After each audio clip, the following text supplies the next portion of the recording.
আমি মুসলিম চিররণবীর, আমি পহিলা বৈশাখের মুখে লাথি মারি, আমি মুসলিম, আমি এই দেশে বসবাস করি।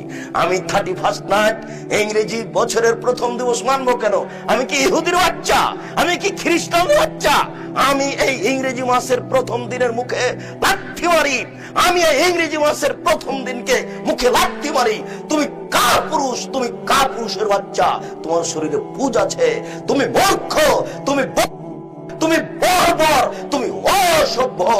যত যুবক যুবতী এইসব দিবস মানে, যারা পান্তা ভাত নিয়ে গিয়ে বট গাছের নিচে ইলিশ মাছ দিয়ে খায়, এবং যারা একে মানে, যাকে এরা হিসাব করে, যত নেতা, যত নেত্রী, যত ছাত্রী, যত ছাত্র, যত শিক্ষক, যত শিক্ষিকা, এরা সবাই বন্য, এরা সবাই বর্বর, এরা সবাই অসভ্য। যারা এইসব দিনকে পালন করে, আমি আব্দুর রাজ্জাক যদি তাদের মূর্খ প্রমাণ না করতে পারি, আমি জাতির সামনে জিন্দেগি তার কোনোদিন আসবো না।